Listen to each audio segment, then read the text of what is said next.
There we go. There we go. What's up, everyone? Welcome back to Talking Galaxy.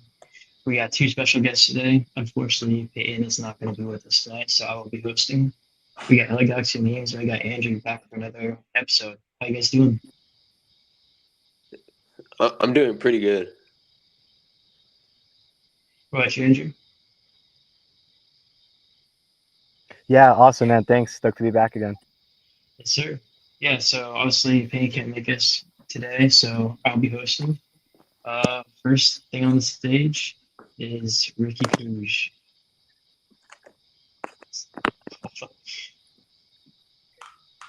So there we go. All right. So Riqui Puig, obviously, news came out earlier that we did not get an international roster slot. So Riqui Puig will not be playing for the rest of the season, which is quite unfortunate. It was looking pretty promising. I can't lie. People have been saying he's been close. Apparently, it's not close enough, and we won't be having him for the rest of the season. There's people on one side of the stage saying that, maybe he shouldn't play just because the season's lost and it's a lost cause.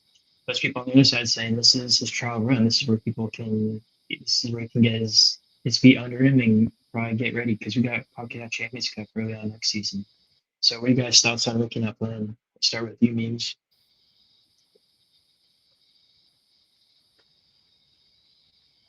You gotta mute. Damn, what a bad way to start. Um, to be honest, I think it's for the best. To be honest, he's coming off a really big injury and ACL tear. I think it's better if we just, save him for next season. This season's already a lost cause. To be honest, I don't think, we should be in too much of a rush to get him into MLS play. If I'm not wrong, he is going to play Campeones Cup, right, against Toluca. He is registered on that. He's not registered? Or he's really sure, but No, he's MLS keeping. Yeah. rules say that you can't play Damn, what? I saw the something same like on the roster. comments. Damn, all right, never mind. I mean, season's pretty much over in MLS. The Campeones Cup, I think the boys can get something done even without Puig.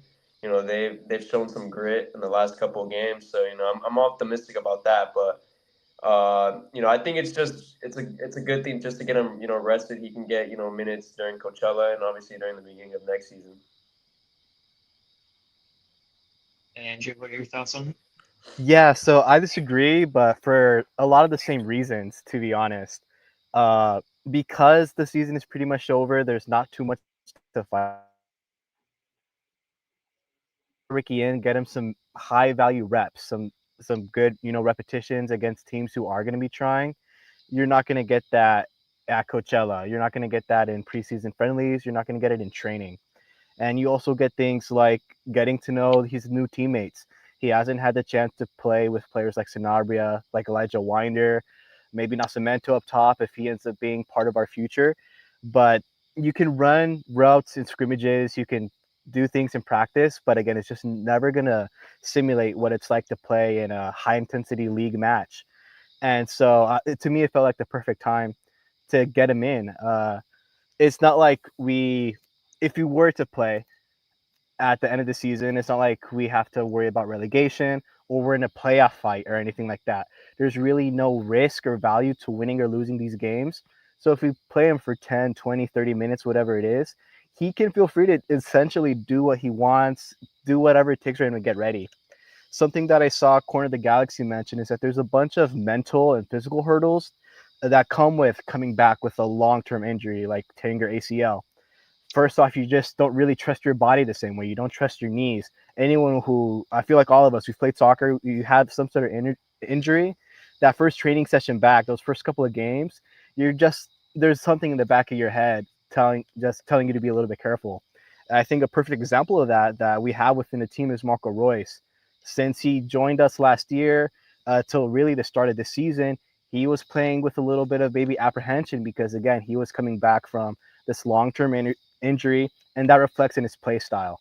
And all that you can really do to get over that is just give it time, play. So the earlier he could start that process, the better he would be eventually in 2026. And to me, that would be super valuable because again, we look forward to 2026. We have uh, what we achieved in Leagues Cup. We got third place and we got CONCACAF champions, and that starts February 2nd. From the 2nd to the 5th, I believe, is that first match week. So right at the beginning of the season. So pretty much we're going to need to be at a continental level, at a top level, right away. And Riqui Puig, puts a lot more onus on Riqui Puig to deliver in and CONCACAF rather than in these last 5 games where it doesn't really matter. So not only is he going to have to come back and start that process much later, but it's going to be a lot more pressure down the road. But at the end of the day, if he's not healthy enough to play, he shouldn't play. That's really the end all be all. So I guess it's the right decision, but it really is a bummer just for all those reasons. There's so many implications. And if you want to learn more about it, my last article, I do a big old deep dive on all of that. But yeah, just bummed not to see him because I felt like it would have been massive for him personally, give him just that confidence. And when we're talking 2026, we're going to need the best of Riqui Puig. So the sooner we can get that, the better. Yeah, I couldn't say much better. I think that just him missing out on the rest of the season is not even, it's not because of the Galaxy, it's because of himself. I'm sure he set like personal goals saying I want to get back before the season ends, and maybe he doesn't get that. Maybe he comes into next season with a little bit of doubt on himself. Kind of, you've been talking about how um, he kind of doesn't trust himself. Maybe people will come back from injuries like an ACL, and they're like, oh, Ricky's playstyle is solely on him shifting and moving quickly, game low. And with ACL, that takes a toll on you. So it's going to be interesting to see how it develops and seeing what he kind of does and how he kind of gets back to the level he was, if he even does at all. I know Mark Bernal on Barca. Speaking of that, got my Barca jersey on. He tore his ACL at the start of preseason last year, and he's just getting back now. So that's what, like 13 months out. It took him 13 months to recover, and now he's getting back into the first team. This could be a similar situation. Maybe Rikic wasn't ready yet. It's been what?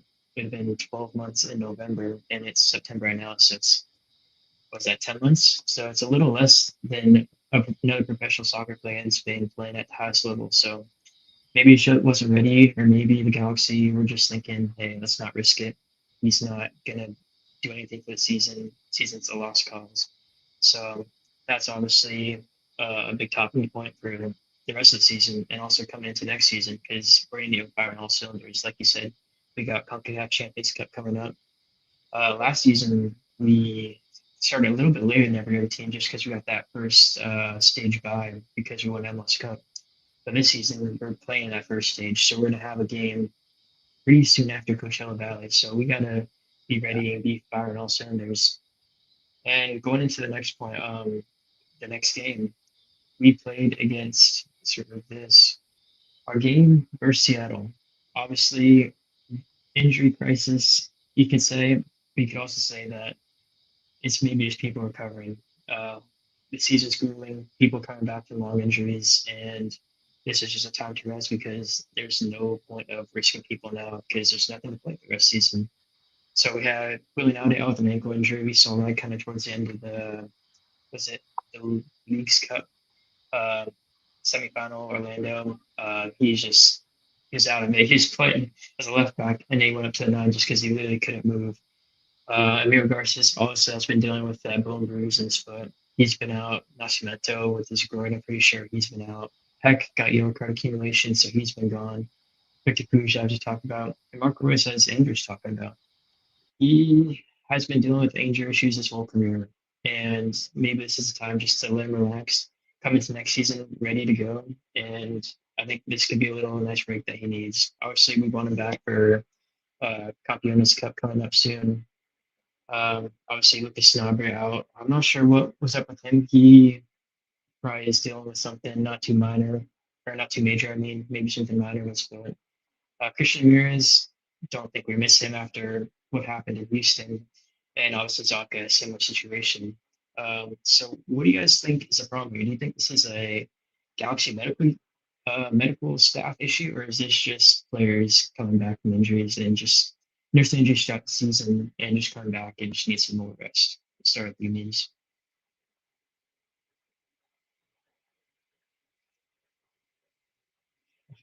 I'll go ahead, Andrew. Then. Yeah, he's not locked in. It's all right. Yeah, so I think you hit it on the nail. It's really just giving a chance for these players to recover. I look at specifically Emilio Garces there. He played, I believe he was like at 80-ish%, Greg Vanny said, for the final against Orlando. he said maybe even less than that. He said he wasn't even close to being to 100%, but he knew he had to play, and so he just went ahead and played through it. And Garza specifically, I feel like is someone who does that a lot. But this season, I feel like that's something we've had to do with a lot of different players, just having to play through injuries. It's something relatively common in sports. If you look at hockey, especially, like they do that all the time. But for me, it's interesting just because Greg Vanney is someone who likes to take care of his players on the physical side.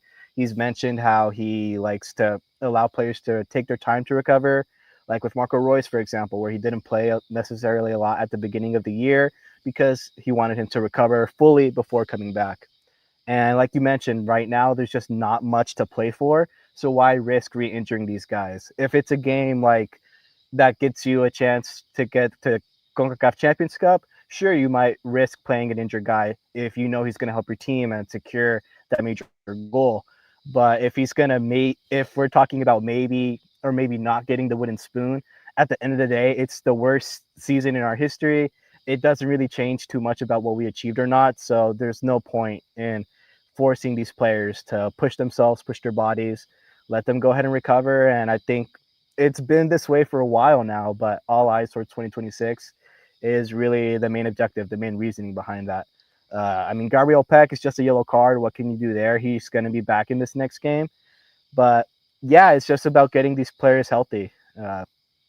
Availability is the best ability, and we'll need it for 2026. Like you mentioned, we have to be running right off the gates, and it would suck to spend some of that really important time at the beginning part of the season nursing injuries to players like Marco Royce. Let's get ahead of that recovery process, and get everybody who's going to be here next year at 100. Yeah, and then obviously that was the injury list, and now going into the game, 2-2 draw away from home. At first thought you're like, this is a good result, and looking at the game, it was a pretty evenly matched game. I think a 2-2 draw is a fair result. I'm pretty sure.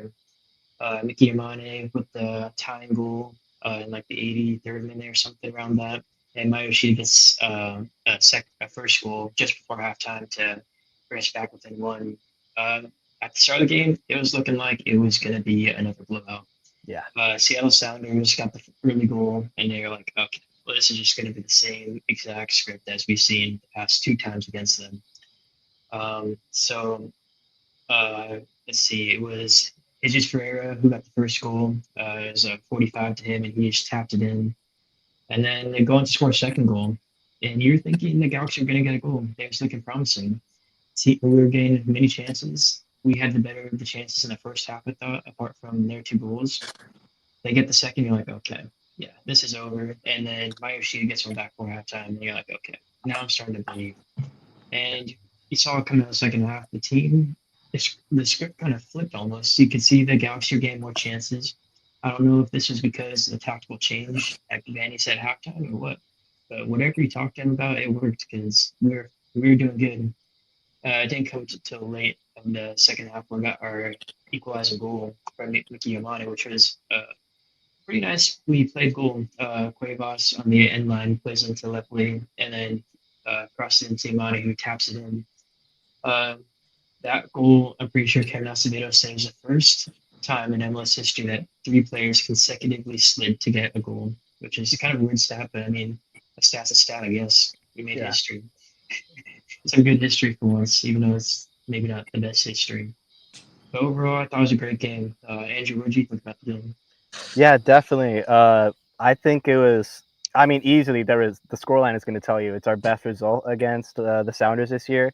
And like someone, El Bato Samuel mentioned in the comments, it sort of we took the air out of Seattle's sails. They took a pretty big loss today against Miami, but I mean, that doesn't really have to do anything with what we did against them. But it was just we had that resilience that wasn't there in the semifinal, in the Leagues Cup semifinal. When we talked about it, that Leagues Cup game, it felt like the team was asleep. They weren't there. They didn't show up throughout it, and that reflected in the scoreline. And that was we conceded a ton of goals against this Orlando team, and like you mentioned, as soon as that first one went in, it was early. You thought that we were in for the exact same story. And to be fair, we were almost there. I felt like Mikovic had a fantastic game as well. keeping us in it. He had an unreal amount of massive saves, I think.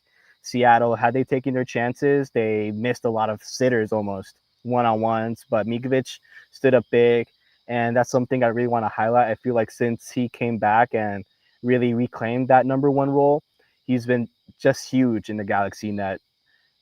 He had a positive goal difference for himself. Essentially, he stopped more goals than he should have. So according to the stats, it probably was another 4-0. It probably was going to be another Seattle win. But thanks to Mikovic in that net, he went ahead and did his thing, and he got us, put us in a position to claim a point. And I love this moment at the very end of the match. It's the last play. Seattle get a corner, and Mikovic rises, makes a catch, but then it bobbles. And it felt like, when I was watching it, I felt like the ball was falling for just minutes. It felt like an eternity, and I just flashed back to that St. Louis game, the second or third game of the season, just super early on, when Mikovic drops that ball from a corner and Seattle get an easy goal. And it felt like the beginning of our downfall was because of that. And just watching that ball bobble fall out of his hands for a second, it terrified me. But then he just clutched up, somehow managed to catch the ball and, lock down that point. That was just another clutch moment in the game for him. He had tons. And yeah, I mean, Japangela coming through, Captain Maya Yoshida, Miki Yamane scoring goals. I believe it was also the first time, maybe in MLS history, that two Japanese players scored in the same game. So another bit of positive history there. But just really, just awesome to see. It's all what it comes down to for me is that fight. When I mentioned that the Leagues Cup semifinal, there wasn't just any motivation. It felt like the game was already dead. But even though we had nothing to play for in this match, we just showed up with a bite. And I think a lot of that comes to having to play these young players. We had such a rotated squad due to all the injuries and suspensions. And we saw players like Elijah Winder, like Tucker Lepley, like Harbor Miller. And I've glazed those guys so much this season just because they bring so much fight, so much energy to this team. And that's something that we've been missing a lot. And I think it goes to show how much you can go just by showing up and putting in a competitive effort. A lot of the times that's enough to get you a point. And I feel like in certain parts of this year would have been enough to get us more wins, more results, and put us in a different place than we are now. So, I mean, again, it's been a shit show, all these injuries, but a silver lining there is that we're getting chances to see these young players really show their talent, show who they are. We had a debut even for Nicolas Sullivan. He got called up on a short-term contract, got his first Galaxy appearance, and did pretty well. Just showed that energy, had that fight. He showed up and wanted to play, wanted to show who he is. And there's so many young players in this Galaxy squad doing that now. And that just makes me so excited, especially when you think about squad building for the future. The Galaxy, historically, they haven't counted on their academy too much. There might be one or two players who break in through the first team every year. But I mean, 8 times out of 10, they're not necessarily lockdown first team players. We typically buy our talent. And that's why I feel like we're always so up against the salary cap. If we could start counting more in our academy on these talented products who have shown that they can do it at an MLS level, it might give us some more wiggle room to play around and make those other big signings in areas that we need. We think of our defense right now with Maya Yoshida, who, though he scored, you could also say was probably culpable for that first Seattle goal. Zonka, who I think the less we talk about, the better. Garces, who's been injured, it's just been a massive hole there in that defensive center back spot. So if we can, maybe use some more of our salary space on those type of key areas and less on players that were just maybe redundant and not necessarily maybe putting in the same fight as our academy players, then yeah, I mean, I think that's going to be all the better. And I hope that's a lesson that we take into 2026, that Will Kuntz and Greg Vanney see that they can trust these kids and, go ahead and cook elsewhere. When Will Kuntz and Greg Vanney, when they can cook on a team like we saw in 2024, they can make something special. If we can give them even more resources thanks to that academy, it's exciting to think about. So love to see that performance, love to see the young kids thrive, and I hope that sets us up to see those young kids thriving still, while also getting some more top quality MLS talent in the squad as well. Yeah, I think obviously roster, salary cap, all that BS, that stuff that's what's making it so hard on us. This is what has caused us so much pain this season. We saw us move on from Dejan Jovic and all those legends from last season. And seeing the rise of some of these young players from BCFC, from the academy, and get into the squad, I think that's what's kind of giving us hope for next season and what's giving people hope in the end of this season. Um, Someone said in the comment section, shout out Rindov. He had another great game. He started the past 3 games. Whoever this is a great shout, by the way. One who did that. But what's called? Shout out Rindov. He's been solid the past couple games. And I asked the chat, who is their man of the match? Samuel said the country of Japan. It's a good shout as well. Mickey Amane, Mayashita showing up big. We got Sullivan, who got his debut over the weekend. He had a pretty solid game. He was somewhat involved in the goal and also had a nice little shot when he first came on. Greg Van is talking in the post-game press conference saying that Ron Sullivan, just because he had that speed, that agility, that could, if they were to get on the break, that he could kind of punish the Seattle back line. And he kind of did that. He got that one chance. Obviously, he didn't get the goal, but he showed some brightness. Just seeing these guys like Sullivan and Rindolph getting calls from BCFC and then coming into the main team and doing like first team quality stuff, it's promising because obviously you players 1 through 20 are going to win with a cup, but the depth pieces 20 through like 26, that's what separates the good teams from the bad teams. And with Campeones Cup and all these tournaments coming next season, we need this depth, and I think that's something that is vital for this team. Going into some headlines from this past game. Actually, talking about Nicholas Sullivan, I kind of talked about him. He got his MLS debut, so shout out to him. He's been killing with BCFC. I'll pull up his stats in a minute, but let's see. If you want to talk about him real quick, I'll pull up his stats. Yeah, honestly, I don't know too much about these kids. I'm not as tuned in into Ventura County, but I mean they're killing it in their league. I know that for sure. Uh, but Nicholas Sullivan, just exciting to see him get this debut. Got called up on a short-term contract a couple of days before the game. It seemed like that was the intention to get him some minutes, and it's just another positive, I guess. I'm going to reiterate that silver lining. Now we have a chance to allow these players, these young players especially, to show themselves in a low stakes environment where there's still stakes for these other teams like Seattle, teams like Houston. They're fighting for either a home playoff spot or to get themselves into the playoffs. So these are important matches for them. And so they're going to come with that intensity that you just can't replicate anywhere else. And for these kids to come in that sort of situation, that sort of scenario, and show who they are, force a great shot on goal, participate in the build up, it's all just, positives. And again, I'm going to reiterate that I want Will Kuntz and I want Greg Vanny to see that these kids can do it, that maybe we can worry a little bit less about those positions and think about other holes that we need to fill in 2026.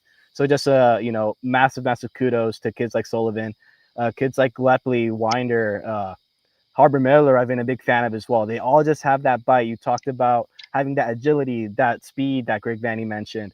That's what these young kids are going to do. They're hungry, and hunger is 50%, if not more, of the game in MLS. You gotta compete, be physical, and that's something we haven't had necessarily this season. So love that these kids are doing it, are showing what they are. And again, I think it's just going to make us stronger in 2026. So Max, big kudos to him. I love to see these numbers. Yeah, so I got the stats up right now. So for Ventura County, it's got 5 goals and 4 assists in 17 matches. And actually, something funny. So after the game, he's in Seattle, as just mentioned. He travels to Salt Lake City in Utah and plays and starts in BCFC's next match on Sunday. So him, I'm pretty sure him and Ruben Ramos Jr. Ruben Ramos Jr. didn't get to play in this game, but he was also in the match day squad and was in Seattle. Then both took a flight over to Utah and played, I think, almost 90 minutes, both of them, in their BCFC game. So, I mean, if that's not the hunger you want to see in those players, I don't know what is. So, shout out to those two. And then the next headline is Tucker Lepley gets his first MLS assist. You've been talking about him. He's been a bright spot. I think when he comes in, he almost wants to be like that Ricky replacement. He's got the agility that kind of resembles Ricky. Obviously not Ricky level because Ricky is just something else, but Tucker Lepley, he's a force to be reckoned with, and I think that with the chance he's getting, I think he's proven that he deserves to be in the squad. He deserves minutes, and he keeps proving every time he comes on. Obviously, the midfield and our wingers are extremely um, great. They're extremely experienced, so it's hard to get minutes over them. But when he does, I think he shows that he deserves a spot on this team. Um, Obviously, he's another BCFC product, not product, but he came into BCFC. He's been going with them for last season and then got some minutes with the first team last season. This season has been mostly with the first team. Hasn't got much BCFC minutes just because he got that promotion. So Tucker Lepley, he's someone that I think you want to keep a close eye on through the end of the season, just because he's going to be getting more minutes to see if he deserves a spot. And I think that's what Greg Bain's going to be doing with these young talents coming up from BCFC. What are your thoughts on Lepley's performance over the weekend? Yeah, over the weekend, but especially he just continued that thing. He has that grit, that fight. We're gonna, I feel like, repeat those adjectives all over when we talk about these younger kids because that's exactly what they bring. But I feel like he played in that first game against San Diego, but in that first run of the season, we saw a lot of players like Carver Miller. We saw a lot of players like Lepley. And since then, he grabbed my attention and didn't let it go. Just super, super dynamic. His movement on and off the ball, whenever he is on it, super techy, great touches to cut in, go inside, not afraid to take on his man. Really, really capable at finding a great pass, short or long. He just has, I feel like, a great footballing IQ. Uh, and yeah, I'm super super high on him. The more Lepley we see, I feel like the better. And yeah, like you mentioned, keep your eyes on him. He's a stud to me. Really really talented player. And heading into our next headline, we got Mr. Mickey Amane scores his first MLS goal. It's about time. He's had that one in the MLS Cup where he hits off the post. He's had some other chances that just haven't gone his way. And he finally gets it. You can see kind of just all his frustrations let out with the celebration. He taps it in, he just screams out. It was just almost like a relief just off his chest. So it's good to see him thriving again because if he's at his best, that's when the Galaxy's at their best. So good thing for Mane. He had a great game. He's kind of been coming back into this team. Obviously, he lost his spot to Cuevas kind of halfway this season, and now he's kind of been starting again just as Cuevas has been getting more minutes. He needs a little bit of rest, so Yamane's come in, and he's been the Yamane that we saw last season. So I'm happy for him. Games like these is what we need for next season because if Yamane is playing at his best, I think that he's the best right back in MLS history. I know me and Peyton have been talking, not history, but top five in MLS history. Me and Peyton were talking about it probably like a month ago on this podcast, saying that could you think of a better right back season in all of MLS history at all? I was trying to think. I'm like, wow, like mine really was that good. I can't think of another right back. Obviously, you have the MLS right back. So if like Keegan Rosenberry, who's been in MLS All Stars for previous seasons, but Yamani, I couldn't think of a better one season player at right back than Mickey Yamani. I'm not sure if you have any ideas of right backs, but I mean Yamani, he's class. What do you think of him over the weekend?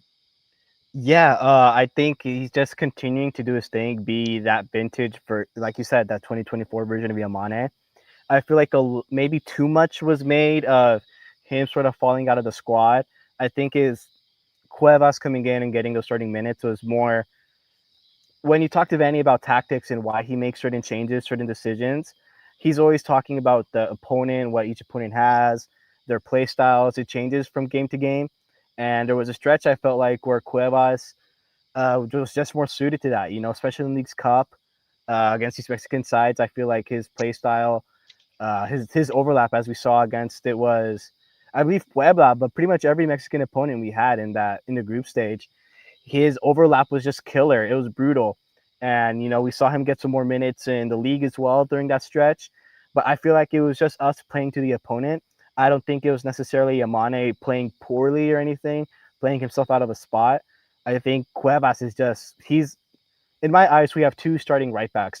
I don't think we have a one and two. We just have two great options depending on what we need. And like you mentioned, Yamane, when on his day, he is class. He's had a really, really positive run starting, a couple of games ago when we saw Elijah Weiner get his first MLS goal. He set up another for it was Harbor Miller to get his first MLS goal as well. Both of those were set up by Yamane. From then, he's been on a really positive run, getting goal contributions.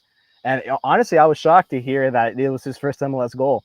For some reason, I had this image in my mind that he had scored before, but that's just the kind of contribution he is. He can bring. Always, looking to overlap, make put in fantastic balls. We talk a lot about Cuevas and his curler, how good that ball is, but Cuevas is just techie, or Yamane, he's techie as well. Really, really capable at finding his man.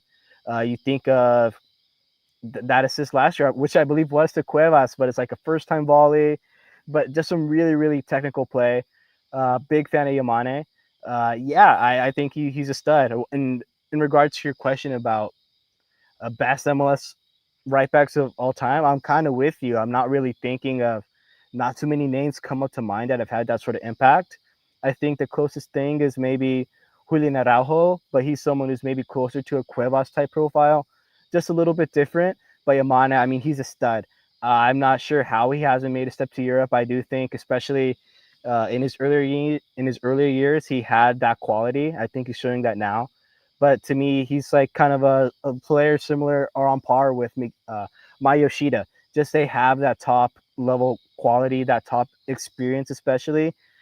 He's, I think a right back in his prime still, just because, of that experience, of that game knowledge. It just makes it easier for him on his body, whatever it might be. But he has all the tools, I think, and so much of this game is mental. It's about knowing where to be, knowing how to anticipate, knowing the runs your teammates are going to make, and he just has so much knowledge. I feel like about the game, and we're seeing that every time he gets a chance to put in a good ball. More often than not, he does so. He knows when to run and when to stay back and defend. Those are just such complicated things that you only really understand through experience. We can think of a player like Emiro Garces, who, especially at the beginning of this season, was showing a little bit his inexperience and what not having that expertise can do. And that's something that players like Yamane, like Yoshida, they have in spades. So I think we're lucky to have him, absolutely. And I mean, 2026, I feel like it's going to be an interesting time. This off season, at least, we're going to see maybe some shocking names leave, some maybe shocking names stay. But he's one I think that if he sticks around, he can definitely help us in 2026 still. Yeah, obviously, like you said, these are two starting caliber right backs, and we're blessed to have as options. And then obviously, with the resurgence of Harbor Miller, you have another right back coming through the ranks. So you're thinking like, do you sell Yamane in the summer just because he has a high value and you have Cuevas and Harbor Miller to kind of take that spot in the future? Yamane has come up on 31 years old, I'm pretty sure. So he's getting to his prime. He's in his prime years, but soon his value is going to start diminishing just because he's getting older. He is not the player that he was probably a couple of years ago. Can't be playing full 90s every single week in, week out. So maybe you're thinking maybe get while his value's still high and get him out of the club. So the question I posed to the chat is: are you guys Team Imane or Team Cuevas? Samuel has said Team Cuevas. I think that's a good shout. I think I'm Team Cuevas as well, just because, roster regulations and all that. If you can sell any Mane and you have someone like Cuevas and Harbor Miller coming through the ranks, why not cash in on someone like Yamane so you can spend that money elsewhere? Maybe you invest in another midfielder because, Sanabria hasn't been up to par with what probably Greg Van was thinking when he came in. Winder's looking at the player that he kind of was hoping, so maybe you look into that midfielder spot. So that's what I'm thinking. Are you Team Cuevas or are you Team Imane yourself? Uh, I feel like I'm going to sit on the fence on this one. If I do have to pick right now, I want to say I'm Team Yamane. In 2 years' time, I think I would be more Team Cuevas for sure. Just Cuevas getting more and more of that experience. Yamane approaching maybe the tail end of his career, not as available. But right now, I think Yamane does have a lot of qualities that we do have, and I love that we're spoiled for choice that we have both of them. Like you mentioned, when you have a opponent who's maybe more open and who's going to let you really take advantage of those overlaps. Cuevas, I think, is a perfect weapon for that. Again, I'm going to say those Leagues Cup games, especially against Puebla, Santos Laguna. He was killing those guys, getting 2 assists in that first half. Could have had like 5, I feel like, in the first 30 minutes. Against opponents like that, you're going to regret not having someone like Cuevas. But Mickey Amane is also just solid. I mean, we talked a lot about him already, but I don't. To me, he doesn't. He rarely puts a foot wrong. So that kind of experience solidity, especially in a backline that's been as unstable as ours has been, it's super valuable as well. I think to add to your point though about maybe cashing in on him, moving him on, something else that's really valuable that we would get if we did that is an international spot. We've already seen that we're short on one. If Riqui Puig does come back, we'd have to maybe spend some money, do something else. So if we could free him up and get that international spot back, that's valuable as well. There's a lot of positives that you would get. And when you think about the players that we have in the background, Harbor Miller, like you mentioned, Mauricio Cuevas, those aren't shabby understudies either. Not bad replacements to have. So when you think that we maybe are overloaded in a position, or if you put yourself in Will Kuntz's shoes, where do we maybe have some need versus where are we a little bit overloaded, where it's a little bit redundant? That right back spot is going to be somewhere you're looking at. And if you need something like an international spot, it kind of just makes it a clear choice. So we'll see what they do. I wouldn't be too surprised if it does happen, but I wouldn't be mad if he does stay either. I like I mentioned, I think he does have a lot of value to add. And Harbor Miller is someone who maybe could still grow a little bit. So if we had both of those and there's still going to be chances for Harbor Miller to get minutes, I think that's an ideal situation. But again, if our right back situation is Cuevas, is Harbor Miller, that doesn't necessarily scare me either. Yeah, and then one final headline from the game is it's the first time in MLS history 2 Japanese players from the same team score in a game. Obviously, Yoshida in the first half, Yamada in the second half. Um, 2 great goals, tie the game, 1 point on the road, and well, that's how we'll wrap up the headline section. But to finish off about our Japanese friends, I got a question in the chat from G Newbie. Do we think Yoshida is staying in next season? I'll start off and I'll say I think he is. I think he'll play that mentorship role that we kind of thought he was going to be this year. But next year, I think he's actually going to be doing it. I don't think he's going to be playing as much as probably he did this season. He's going into year 38 in his life. He's getting up there. I don't think he's got 90 minutes in him week in, week out. You see him kind of nurse some injuries this season. So I think if you have him kind of play that soft letter rule like that he's been playing, I'm completely fine with Yoshida being on this team. He's got a ton of valuable insight. Extremely experienced player, great locker room guy. Obviously, he's the captain of the team. So having him isn't going to hurt. Keeping him around for one more season, running out his contract, I'm fine with. Are you on the same side as me, or you Yoshida out? Yeah, so right now I am Yoshida in. I do think there are some arguments, some valid ones for Yoshida out. I see Gooch mentioning his salary, which to me is funny because, again, he's someone who took a pay cut to be here this year. So to expect him to take another one next year would be a little bit interesting. For me, the clear thing would be maybe cut that Zavaleta contract. He's someone who hasn't really played much at all. And if we're talking about experienced center backs leaders, we kind of have that in my Yoshida already. I'm a little bit over that argument. I love having some Salvadoran representation in the squad as a Salvadoran, but if it's cutting into us making other moves or keeping more valuable players, I'm not too hurt on that. And he's an Ohio Salvadoran. All respect to him, but it's just it's not exactly Mauricio Cienfuegos. Let's put it that way. So yeah, I'm Maya in, especially if we don't fix our striker situation. Ironically enough, if players like Nascimento aren't as fit, or we don't, we still have options like Christian Ramirez, Miguel Berry. We've seen a lot this season. Maya Yoshida kind of minute 80, especially that game against LAFC where he plays essentially as a striker. He did that against Seattle as well.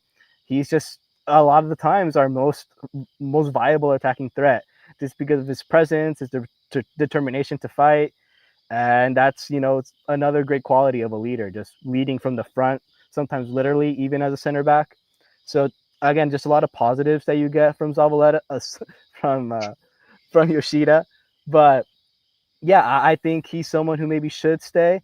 And another reason for that is kind of outside of football. At the beginning of the year, Maya Yoshida said that a big reason why he decided to stay and accept that pay cut in the first place was for his daughter. She, has had to move a lot with him throughout his career, and she was just starting to feel a little bit established at her school in LA, has some friends, and that's something that weighed heavily on his conscience. He doesn't necessarily want to be that destabilizing force in his family anymore. So if he could, stay another year, maybe he would be open to taking another pay cut just to keep his family sort of centered. Or even if he doesn't renew and he leaves, I wouldn't be too surprised if he does retire and kind of does something else, work outside of the team, but still, stays in LA just, to have the stability. Uh, so yeah, because of his daughter, his sensibility for his family, I do think he's going to be inclined to stay, and I feel like the team would be, well served to have him. Again, for me, maybe let's get rid of Zavaleta. Let's open that up. If for some reason we do keep Zavaleta, it makes the argument a little bit more difficult because it's just what are we doing having two veteran center backs that aren't going to play? But Mayoshida, I feel like he does still have minutes to offer, at least a lot more than Zavaleta does. So Yeah. yeah, I do think he's worth staying, and he'd be open. He's a team player first. He's a family man. I think he'd be open to taking that a pay cut. If I hope we don't make him do that. To be honest, just as a person, I wouldn't want to make him take two pay cuts in a row. But yeah, again, I do think he adds a lot to this team, and we would feel another, just leadership hole when Mark Delgado, Gaston Brugman, those were like our leaders in the midfield, and we felt that a lot at the beginning of the season. To experience that in defense, which is already as unstable as it is next year, I don't think that sets us up for success, especially when we talk about how good we have to be right out the gate with the league, with CONCACAF champions. There's just, I feel like, a lot that we could use that type of experience for. Yeah, I mean, I think you said it pretty well. I think he just needs to be on the squad. I think just his energy and himself, you just kind of feed off him. You see leaders like himself on the field. You see leaders kind of just like Diego Fagundes, you can say. Then just put in the hard work. It just gets you going. Like you see those players working around you. Like I want to work for that guy. I want to make sure that he does good and make sure the team does good and benefits off my work. So moving on from that, next match, FC Cincinnati. Obviously, they've been flying this season. I think they're third place in the Eastern Conference. Vander's been on fire. They recently just beat Nashville at home. So they're going to be traveling across the country over to LA to play us at the Digs. It's going to be a tough one. This team has been one of the best teams in the East all season. And they recently just bolstered their squad, getting Brenner back on loan from Udinese, I'm pretty sure, in the Italian league. So, I mean, and Duncan's back from injury. I mean, this team's scary. That attacking force, it might be a hydrogen bomb versus coffin baby situation. Not gonna lie. But this Cincinnati team is no joke. It's gonna be a good game, nevertheless. Gabriel Peck's gonna be back, so we're gonna have both our DPS on the wings. Hopefully, that can put some promise through Gorgiano and their right back or right wing back. So, yeah, have you watched any FC Cincinnati this season? I haven't, to be honest. I have seen a couple of highlights, and like you mentioned, attacking front four, front five, it's deadly. So something to be scared about. But to be honest, maybe it's just a little bit of false confidence from that draw against Seattle. But they're a team who scored a lot, especially against us this year. So I feel like we just have a little bit more of that bite, that energy. I keep on repeating that, but it gives you so much in this league to actually step up and compete. And a lot of that is because of these young guys. I have a pretty good feeling that we're going to be seeing, again, a pretty rotated roster. And for us, that's a good thing. So if they're ready to fight to make it difficult for Cincinnati to get in a flow, to find those passing lanes, to find each other, if they're just the same, they bring that same physicality, that's going to be 50% of the battle. And I think, again, we're going to rely on a massive performance from Novak Mikovic. He had a big one, massive one in Seattle. And I think, again, we talk about a scary attack. We have our little bit of our coughing baby in defense, but we have a bit of a brick wall. We have our bunker in Mikovic. So he's someone who has, and especially in this recent game against Seattle, pulled points out of his ass, essentially. If we are to get anything from it, I feel like it's going to be because of him. And, Gabriel Peck returning is going to be big. He's had, some nice time off, was at Universal Studios recently. I feel like maybe he's centered, caught his head a little bit, but that's only going to have an energized Peck, is going to be massive. So, a couple of positives, we have those good takeaways from the game against Seattle, and we have a refreshed Gabriel Peck. We're going to be able to at least compete, and especially at home. Hopefully, I have a pretty good feeling we're going to see our supporters groups more and more, having them finally encouraging the team for really the first time this season is going to be another positive that the team isn't necessarily used to. ACB, that whole V block should be back. They've been selling their tickets. Hopefully people come out. So I'm expecting a bit more of a balanced performance than maybe I would have a month or so ago. But definitely it's going to be a challenge, and we're going to have to show up. If we don't show up, then, just throw it all out the window right away. But it really depends on that, just having that bite, wanting to play. And these young kids do. So I'm a little confident. Yeah, and then for the game, there's also going to be some stadium giveaways. The first 150 people to buy tickets through their exclusive ticket package get this Mexican Heritage Night hat. Can't lie, it's kind of fire. Clean. I will not be going to the game, so I won't be getting this hat, unfortunately. But if you need a link to this, send a DM. I can get you a link and you can come get this hat, because I'm pretty sure if you want it, you can probably get it, because there hasn't been 150 people to buy through the ticket package. And then also there is another giveaway. There is a Jewish Heritage hat going as well, kind of similar situation where 150 people will get this hat. If you're Jewish and you like LA Galaxy, I mean, it's right up your alley. Um, so those are two giveaways going on. And then we'll be going to some questions. We got a question for you, Andrew, from Gooch. Do you think Peck will bounce back next season with Riqui Puig back in the midfield? Yeah, for me, without a doubt. All my evidence is like, go look at any game in 2024. It's just filthy when they're together. I don't know if it's going to happen right away for what we talked about at the top of the show. It's going to be a lot of Riqui Puig, just getting back to fitness. I'm not even sure if, after Coachella Valley, he's going to be starting games right away.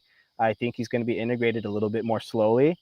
But so I wouldn't advise anyone to expect, return just immediately on fire. We're scoring 5 goals a game right away. I think it's going to take a little bit more time, but maybe a couple months into the season, we're going to be seeing a lot more of that 2024 version. And Riqui Puig is also a special player. We saw him in that semifinal against Seattle, in that final against Seattle, where he tore his ACL. Even with one leg, he can win a game for you. So maybe he is going to come back, and still be brilliant. And he's just only going to get better as he gets more confident in his body. And we're going to see that effect on everybody. I feel like our team really delivered for Riqui Puig. They just wanted to play for him, and they just unlocked this third gear. So having Riqui Puig in the lineup, having him back is going to be, the most positive contagion you can have. He's going to really spark everybody to deliver, especially them knowing what he's gone through, how difficult this recovery has been for him. So I'm excited for it. I really, really am. I can't wait to see them together. But yeah, I mean, just keep your eyes out on the Killer Peas again in 2026. I think other teams in the league are going to be worried as well. And it kind of bounce off Gooch's question. He's got a second part. On the flip side, if he doesn't do well, do we start asking questions to sell him? I'll go on this one. I think you do. Obviously, we've seen offers around the 16-year mark, which is around $20 million US. I mean, that's good money. That's profit on what you got in, and that's the ultimate goal. You want to provide for Gabriel Peck and kind of nourish him to become the best player possible and move him on and make that profit and find your next Gabriel Peck. So I think if he doesn't, I think he still get a profit from him just because of this previous season. But I think, like Andrew said, I think that he's going to thrive with Riqui Puig back. Him and Pencil, I think next season is going to be quite the struggle for teams in the MLS in the Western Conference when coming up against Galaxy. What do you think, Andrew? Yeah, I feel like we touched on this a couple of episodes ago, but for me, I think he stays, and we sell him maybe halfway through 2026, maybe at the end of 2026, start of 2027. But I think the play right now from the front office is to show off Puig, show off Peck, show off Paintsel with Riqui Puig behind them. We saw these potential offers that we got from European teams already, and that's with this version of Peck and Paintsel who are under delivering massively. And other teams already know the talent that we have. They saw the 2024 version of them. They know that they're studs, and I feel like just another season of Puig behind both of them is going to send our value even higher. It's just really about putting us in the strongest bargaining position possible when we do make that move.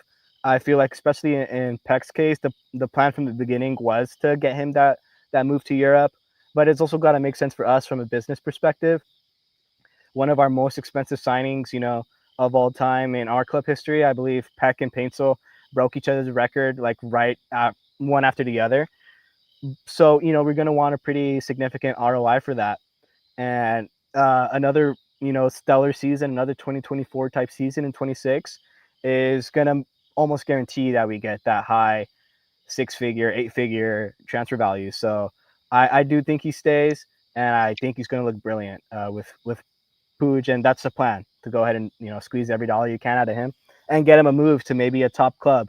We saw some mid-table, bottom table clubs in La Liga, and I'm not sure that's Peck's ambition. I feel like he wants to play closer to the likes of, let's even say, Atletico Madrid, these teams that can maybe compete a little bit more, play some European football, continue to market himself.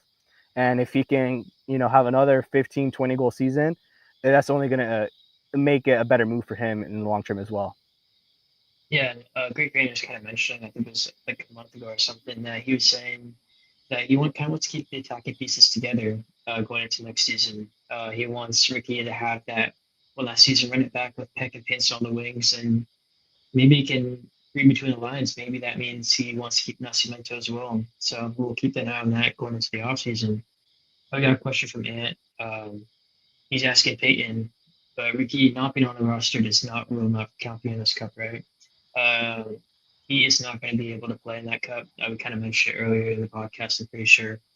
Um, the MLS roster is connected to the Campeones Cup, so we will not be seeing Riqui Puig even in Campeones Cup, unfortunately. Would have been nice, I can't lie. Maybe just like off the bench, a little cameo, hit the stadium hype or something, because I'm sure the stadium's going to pack just because it's a trophy on the line and all. But no Riqui Puig, unfortunately. And yeah, any thoughts on that?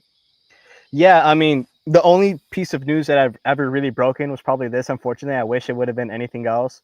But after that roster freeze, the news came out that he wasn't on the MLS roster. Even, corner of the galaxy, everybody was wondering if that meant that he was eligible or not for Campeones Cup. And so I went ahead, did some research, looked at the rules. And unfortunately, yeah, they are linked up, both rosters. Because he's not on the MLS roster, he's not eligible for CONCACAF Cup. That's what it says in the rule book. And I wish I could have broken anything else, but yeah. So if you want to know right away, go ahead, follow me on Twitter. We got the breaking news for you guys over there. But yeah, it was just, I really wish it was not the news I wanted to be delivering. Yeah. Obviously not the best news, but I mean, it makes sense because if he's on the MLS roster, it means he's most likely not going to be available to play. Because this is coming up in what, 2-3 weeks or something like that. Mm-hmm. So pretty soon, maybe a quick turnaround team and get him ready for that game. So no Riqui Puig Campeones Cup. Another question: do you think John Nelson leaves in the offseason? I think. I hope he doesn't. But you never know. He, John Nelson, he's got so much value because you probably think like, oh, he's just a squad player that isn't gonna get attendance and make a big impact in your squad. That's what we thought last season. He came in, he took that starting spot off Aude, and he proved that he can play at the highest level and he can be one of the best left backs in MLS. So I think he's got a ton of value if we want to move him on. And he's another moving piece because we have Alde. Maybe you move Alde and keep Nelson. That's another thing you want to keep an eye on the season. There's so many different moving parts that could Yeah, possibly move on from the squad this season. So this offseason is going to be quite the roller coaster of emotions, similar to last season. So definitely. keep an eye on that. I'm sure as the transfer window approaches, we'll start seeing these kind of rumors of players moving around. Tom Borger's always on this stuff, so keep an eye on his page, and I'm sure that me, you, P, and all the Galaxy page will be posting updates on who's leaving, who's staying, and all that good stuff. What do you think? Do you think John Nelson leaves? I don't think he does, but it's one of those, like you mentioned, there's just so many moving parts and things that we're going to have to move around to build a more competitive squad for next year.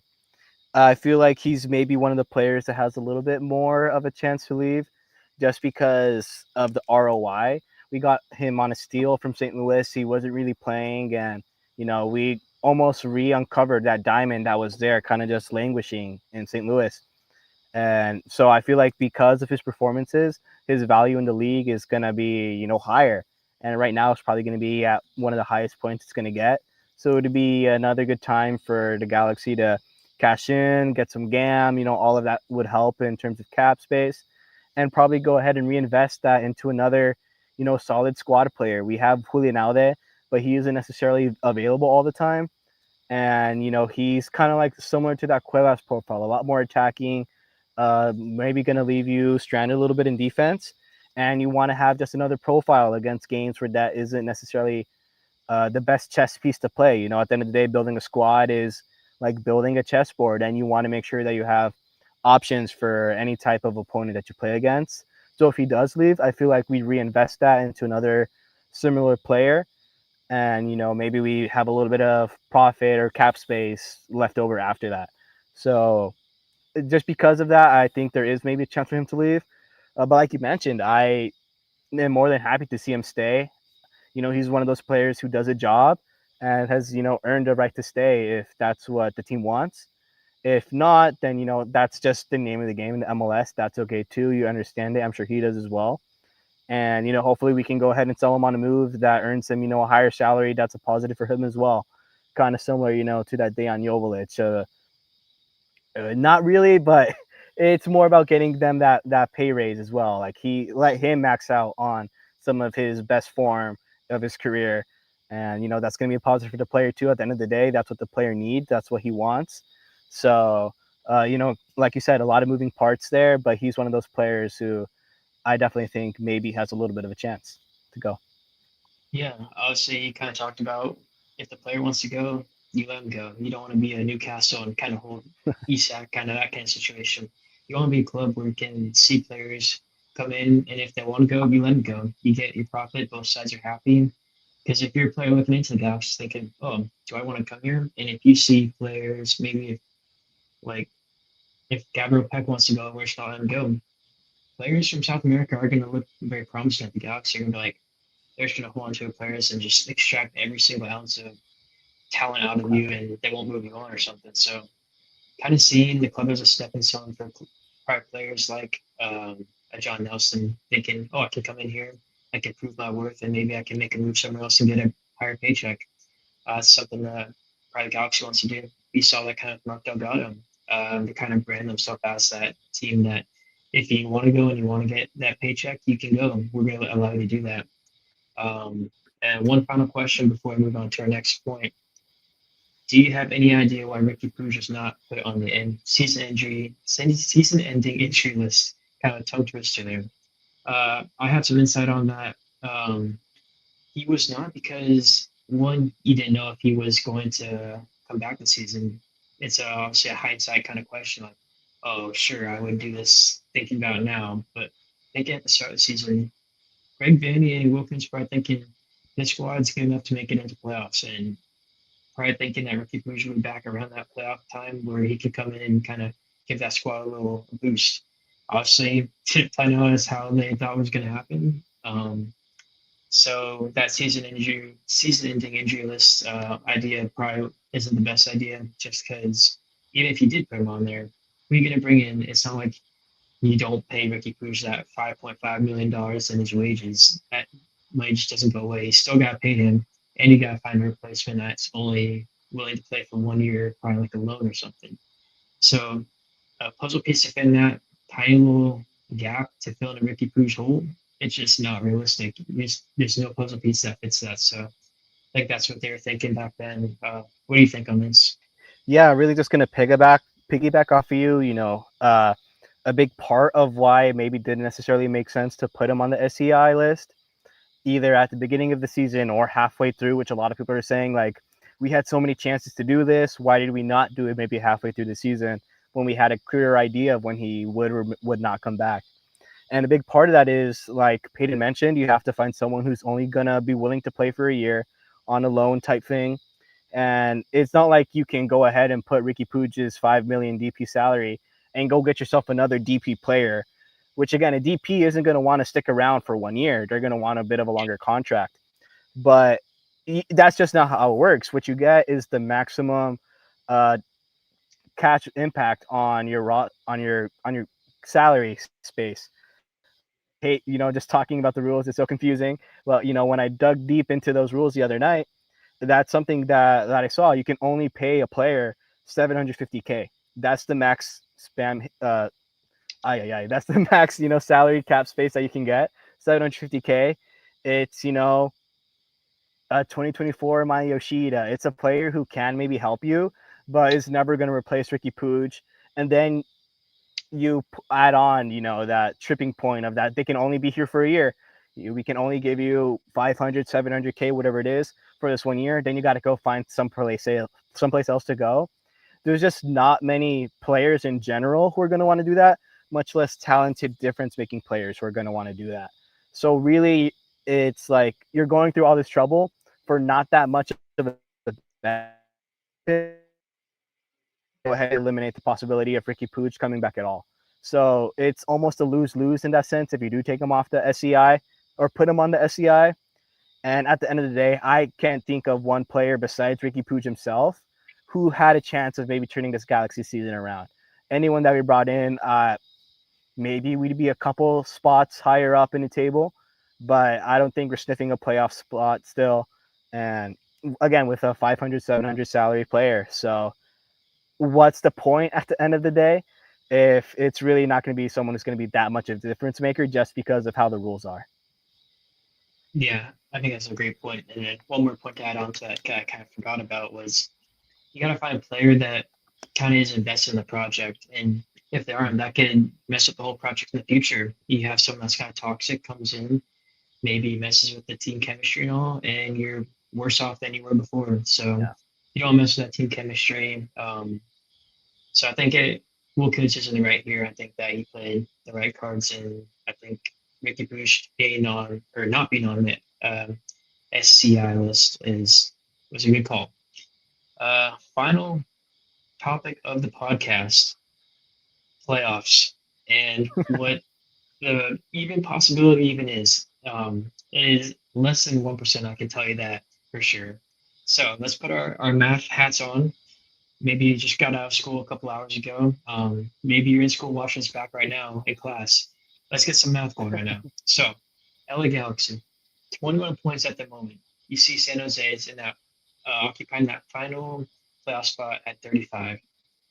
LA Galaxy has 5 games left. 5 times 3, 15. Going back to the table. 15 points plus 21 is 36 points. LA Galaxy can get a total of 36 points, and that's the highest they can do. Every team above San Jose has more than 36 points, so you literally cannot get above San Jose. LA Galaxy has to literally win out every single game, and they have to hope San Jose, RSL, FC Dallas, and all the teams around the playoff line lose out every single game. So it's the odds are stacked against you, and it's not happening. I hate to burst everyone's bubble, maybe thinking that we have a chance. My post that was saying that the Galaxy aren't eliminated yet after the Seattle draw. People are getting like, oh, there's a chance still. No, there's not a chance. Um, the season is gone.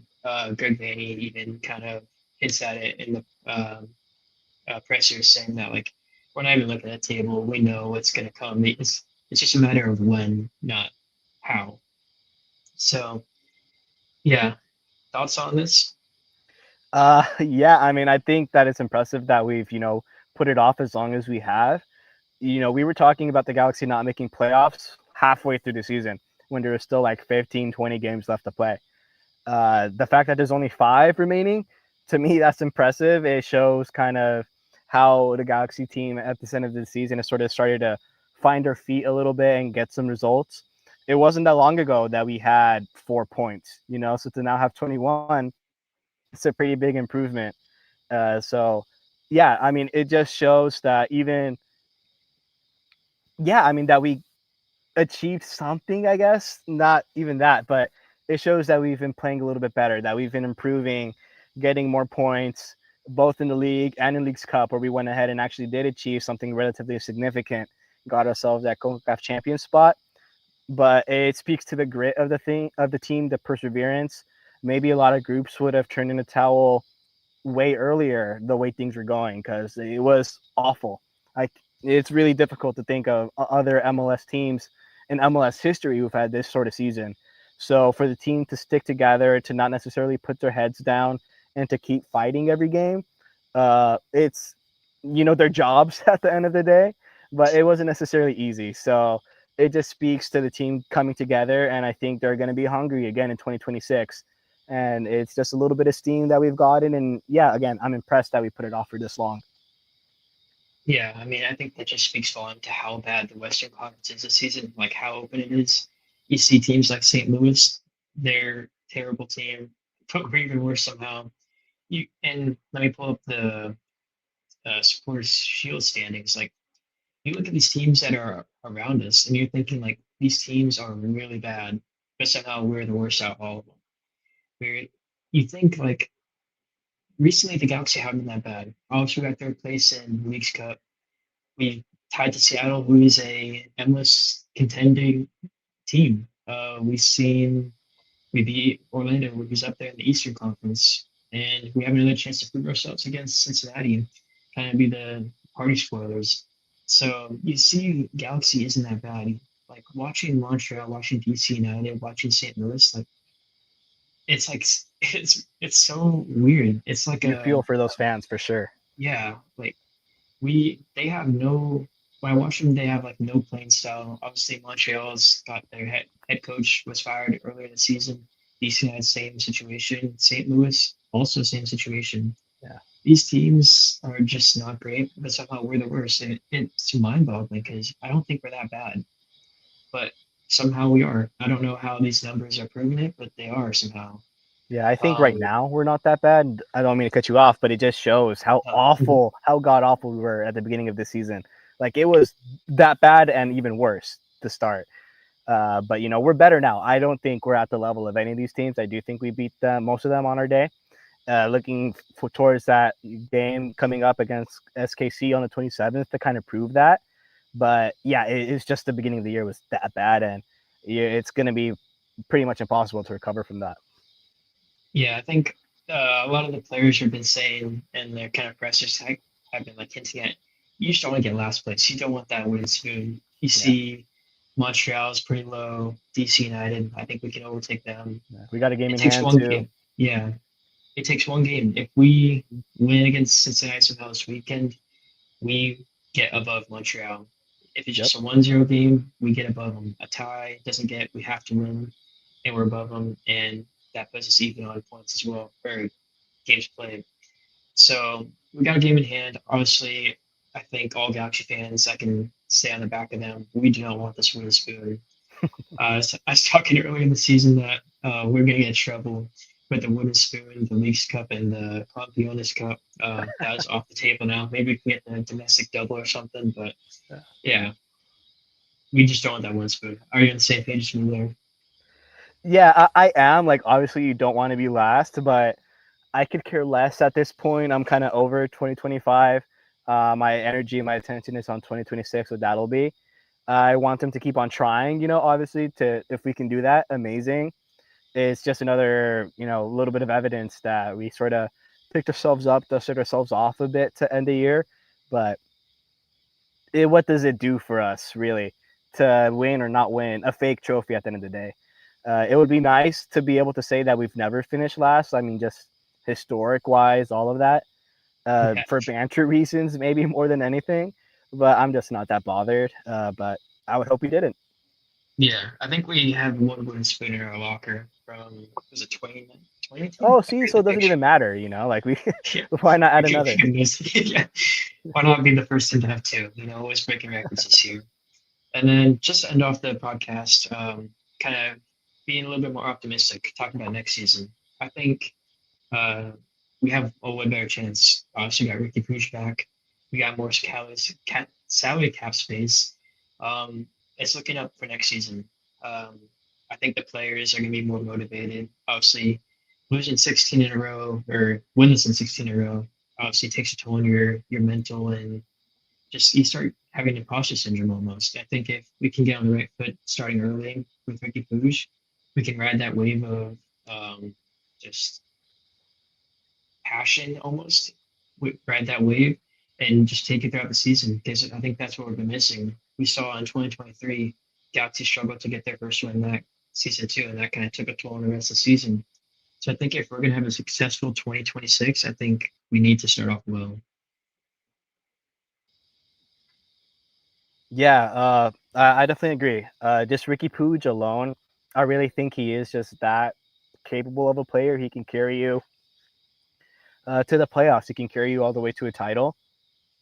But beyond that, uh, I'm really excited to see this offseason, the moves we do make, because I feel like, especially at the beginning of this year, at the end of last year, we added a lot of pieces to the back office staff, the recruiting staff, the scouting staff that is going to make us stronger in roster building, and they've had essentially all year to sort of bunker down and work on their process.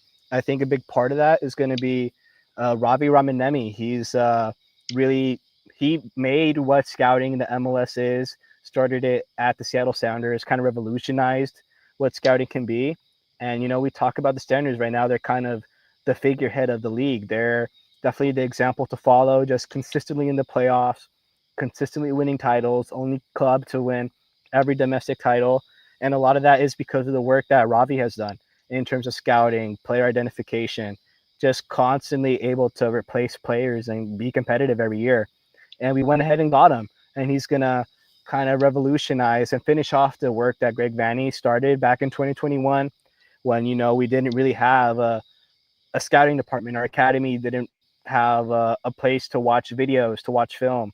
We were, really working with nothing, kind of just working on our aura that we had at the time, and we saw where that took us. It was the 10 years of mediocrity.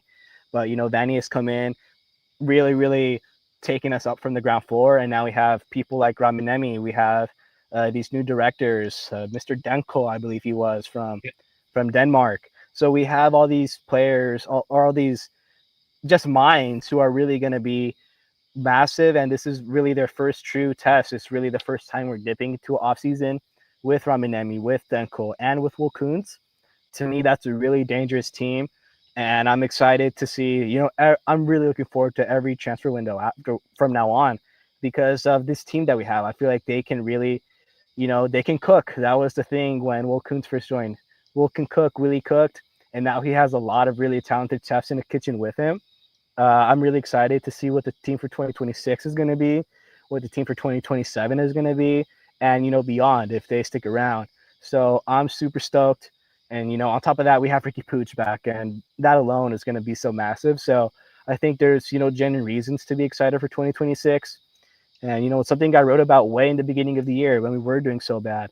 Like, yeah, we suck now, but I think that was a given. The second that Riqui Puig got injured last December, and the idea was to look forward to 2026, to build towards something in 2027. If you go back, look at my article from February, March of this year, I sort of coined it. We're going to get to 7 in 27. That's kind of the plan. And maybe it comes in 2026, But I think another year of giving, Robbie the time to really build his team, leave his mark on his team, it's going to have some results. So I think there's a lot of really, valid reasons to be excited for the future of the Galaxy. Yeah, I think he's had it spot on. I think going into the transfer window, you've seen every single transfer window Wilkins has been in charge. You've seen the Galaxy been active. Obviously, we got Gabriel Peck and Pace on the first one. The second one, we got Sanabria and Nascimento. These are players that you haven't really seen in previous LA Galaxy squads. You have some of these young upcoming talents that they kind of scouted, which shows to how advanced this LA Galaxy front office has improved. So I think, yeah, it's going to be a very interesting offseason. A lot of moving parts. And yeah, it's going to be a fun one. Obviously, the season's not been very fun, but off season's always fun. And to end it all off, where can they find you? Yeah, appreciate it, man. So I'm on Instagram at Nuestra Galaxia Futbolera, as you see there on the bottom. But I'm a bit of an unk. That's not necessarily my favorite platform.